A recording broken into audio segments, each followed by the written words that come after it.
सोचो, एक ऐसी दुनिया जहाँ शराब सिर्फ एक पेय नहीं बल्कि इंसान की पूरी जिंदगी का आईना हो।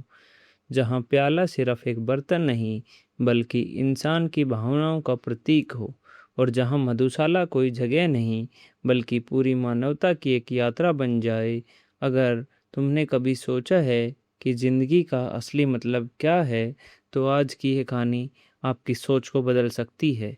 क्योंकि आज हम बात करने वाले हैं हरिवंश राय बच्चन की उस महान रचना की जिसका नाम है मधुशाला। अगर आप इस चैनल पर नए हों तो स्वागत है आपका हमारे चैनल बुक एक्सप्लेन पर, जहां हम किताबों को सिर्फ बताते नहीं बल्कि उन्हें समझाते और महसूस कराते हैं। तो इस वीडियो को अंत तक ज़रूर देखना, क्योंकि हर लाइन तुम्हें एक नई सोच देगी। हरिवंश राय बच्चन हिंदी साहित्य के सबसे प्रसिद्ध कवियों में से एक थे। उनका जन्म 1907 में हुआ था। वो दौर था जब भारत सिर्फ बाहर से ही नहीं बल्कि अंदर से भी विचारों और परंपराओं में बंधा हुआ था। उस समय बच्चन जी ने एक ऐसी कविता लिखी जिसने समाज की सोच को हिला दिया। उसका नाम था मधुशाला। और लोग अक्सर सोचते हैं मधुशाला सिर्फ शराब पर आधारित कविता है, लेकिन सच इससे कहीं ज़्यादा गहरा है। ये कविता शराब के बारे में नहीं है, ये कविता ज़िंदगी के बारे में है। ये कविता इंसान के हर उस अनुभव के बारे में है जहाँ वह कभी खुश होता है, कभी दुखी होता है, कभी टूटता है और कभी खुद को खोजता है। इस कविता में चार मुख्य प्रतीक हैं। मधुशाला का मतलब है यह संसार या यह जीवन। मदिरा का मतलब है हमारे अनुभव जैसे खुशी, दुख और संघर्ष। प्याला का मतलब है इंसान का मन। और साकी का मतलब है समय, भाग्य या ईश्वर। जब तुम इसे गहराई से समझते हो तो पता चलता है कि हर इंसान अपनी ही मधुशाला में जी रहा है। सोचो, एक ऐसी जगह जहां हर इंसान पी रहा है, लेकिन नशा शराब का नहीं है। किसी को नशा सफलता का है, किसी को प्यार का है, किसी को दर्द का है और किसी को अकेलेपन का। तो सवाल ये उठता है कि अगर नशा हर जगह है तो असली नशा क्या है। बच्चन जी यहाँ एक काल्पनिक दुनिया बनाते हैं जहाँ एक मधुशाला है। वहाँ लोग आते हैं, कोई हंसते हुए, कोई रोते हुए, कोई टूटे हुए और कोई उम्मीद लेकर। और वहाँ एक साकी होता है जो हर इंसान को उसकी किस्मत के हिसाब से मदिरा देता है। इस कविता का असली मतलब यही है कि जिंदगी एक चक्र है जहाँ इंसान बार बार वही रास्ते दोहराता है और हर बार सुख की तलाश में भटकता रहता है। लेकिन सच ये है कि सुख बाहर नहीं है, वो इंसान के अंदर ही है। और अब कहानी और गहरे होने वाली है, क्योंकि आगे हम समझेंगे कि साकी कौन है, मधुशाला का असली अर्थ क्या है और क्यों ये कविता आज भी उतनी ही प्रासंगिक है। अब जब हमने समझ लिया कि मधुशाला सिर्फ शराब की कविता नहीं है बल्कि जीवन का एक गहरा दर्शन है, तो अब हम इसकी असली गहराई में उतरते हैं। हरिवंश राय बच्चन जब मधुशाला लिखते हैं तो वे हमें एक ऐसी दुनिया दिखाते हैं जहाँ हर चीज़ प्रतीक है। यहाँ कुछ भी सिर्फ अपनी लिटरल मीनिंग में नहीं है, हर चीज़ के पीछे एक गहरा अर्थ छिपा हुआ है। सबसे पहले बात करते हैं मधुशाला की। मधुशाला सिर्फ एक शराब खाना नहीं है बल्कि यह पूरा संसार है। यह वही जगह है जहाँ हर इंसान आता है अपने अपने अनुभव लेकर, अपनी अपनी इच्छाएं लेकर और अपने अपने दर्द लेकर। अब बात करते हैं मदिरा की। मदिरा सिर्फ शराब नहीं है, यह हमारे जीवन के अनुभव हैं। कभी खुशी के, कभी दुख के, कभी सफलता के और कभी असफलता के। हम सभी जीवन भर यही मदिरा पीते रहते हैं, यानी अनुभवों को जीते रहते हैं। अब आता है प्याला। प्याला इंसान का मन है और हर इंसान का मन अलग अलग तरीके से इन अनुभवों को ग्रहण करता है। कोई इन्हें खुशी से लेता है और कोई दुख से, और कोई इनके बीच उलझ जाता है। और सबसे रहस्यमयी किरदार है साकी। साकी कोई इंसान नहीं है, साकी एक प्रतीक है। यह समय भी हो सकता है, भाग्य भी हो सकता है, और कई लोग इसे ईश्वर के रूप में भी देखते हैं। साकी वही है जो यह तय करता है कि किस इंसान को क्या अनुभव मिलेगा।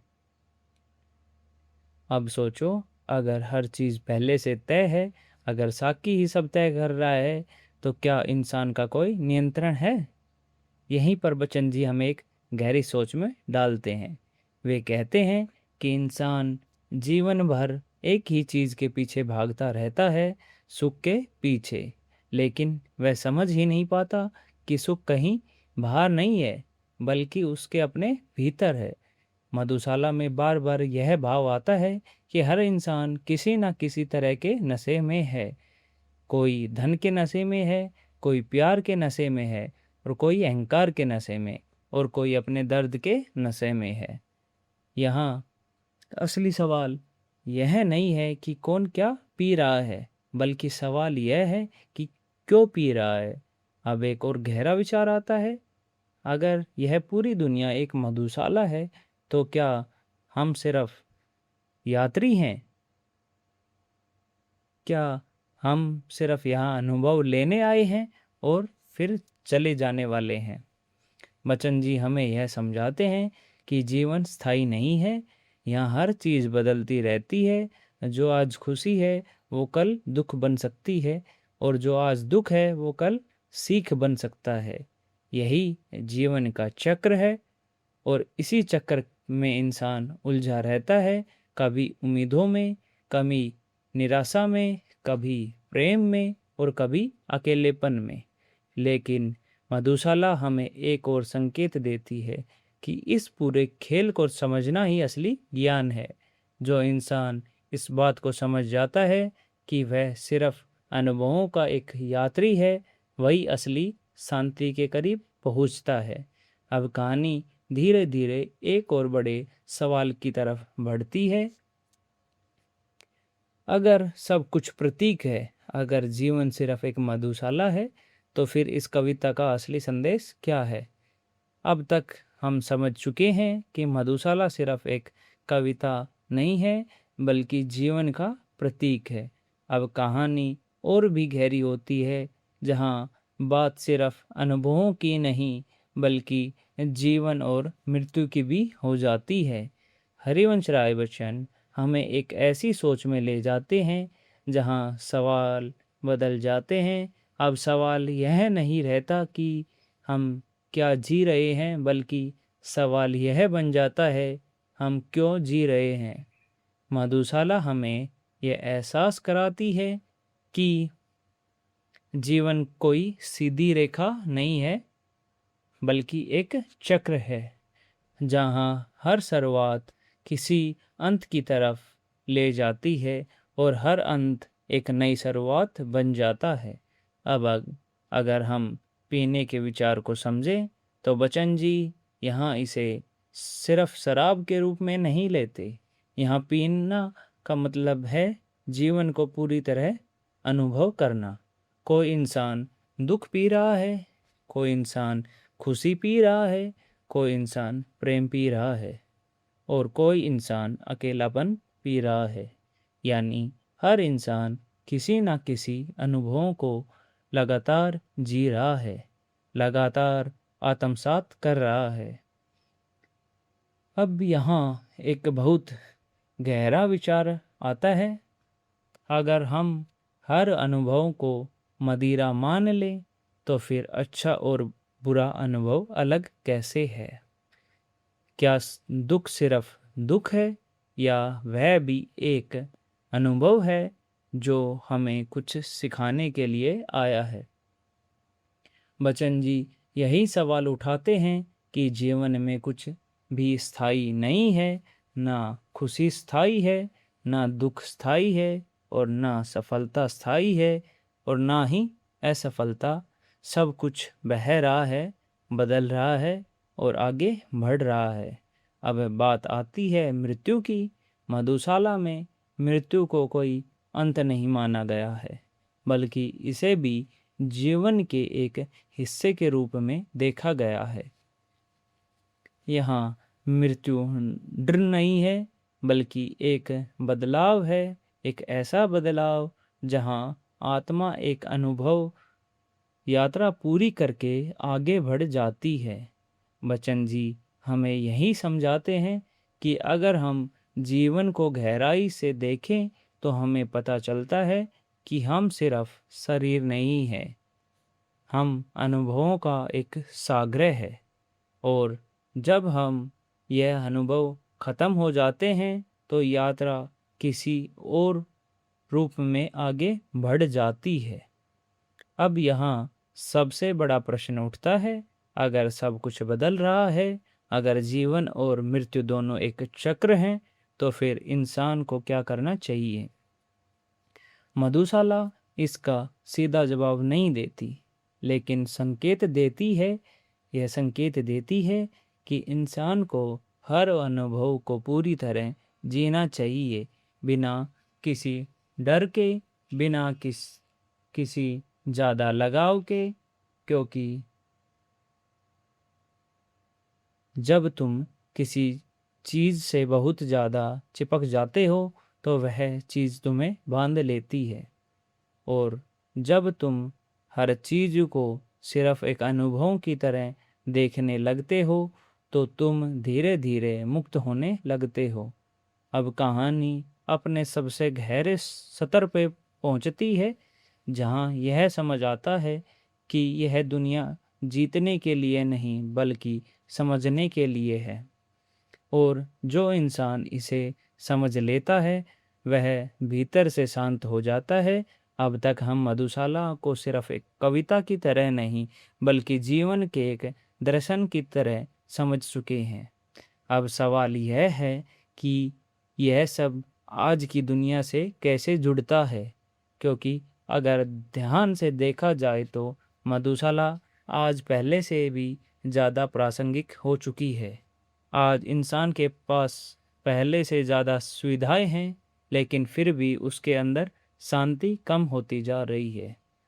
हर कोई किसी न किसी चीज़ की तलाश में है। कोई सफलता के पीछे भाग रहा है, कोई पैसे के पीछे, कोई रिश्तों में सुकून ढूंढ रहा है और कोई सोशल मीडिया की दुनिया में अपनी पहचान खोज रहा है। लेकिन सवाल वही है, क्या सच में हमें वो मिल रहा है जो हम ढूंढ रहे हैं? मधुशाला हमें यह एहसास कराती है कि इंसान बाहर जितना भी भाग ले, असली यात्रा अंदर की होती है। आज की दुनिया में हर इंसान किसी न किसी नशे में जी रहा है। किसी को लाइक्स का नशा है, किसी को कामयाबी का, और किसी को रिश्तों का, और किसी को अपने दुख का। यानी आज भी हर इंसान किसी न किसी प्याले को पकड़े हुए है। और यही बात बच्चन जी ने बहुत पहले समझा दी थी कि इंसान हमेशा किसी न किसी अनुभवों में डूबा रहता है। अब अगर हम पूरी कविता को एक लाइन में समझें तो वह यह है कि जीवन एक मधुशाला है जहाँ हर इंसान अपने अनुभवों की मदिरा पी रहा है। अब यहाँ सवाल सबसे बड़ा आता है कि अगर सब कुछ अनुभव ही है तो सही क्या है और गलत क्या है? मधुशाला इसका सीधा जवाब नहीं देती, लेकिन हमें सोचने पर मजबूर करती है कि शायद सही और गलत उतना महत्वपूर्ण नहीं है जितना समझ और जागरूकता। जो इंसान अपने जीवन को समझने लगता है वही धीरे धीरे शांत होने लगता है। अब अंत में बच्चन जी का संदेश बहुत गहरा हो जाता है। वे कहते हैं कि जीवन को पकड़ने की कोशिश मत करो, उसे बहने दो। हर अनुभव को अपनाओ, लेकिन उसमें खो मत जाओ, क्योंकि जो चीज़ तुम पकड़ते हो वही तुम्हें बांध लेती है, और जो चीज़ तुम समझ लेते हो वही तुम्हें आज़ाद कर देती है। यही मधुशाला का सबसे बड़ा दर्शन है। अब अगर हम इस पूरी कविता को आज की दुनिया से जोड़ें तो यह हमें सिखाती है कि असली खुशी बाहर नहीं है बल्कि हमारे अंदर की समझ में है।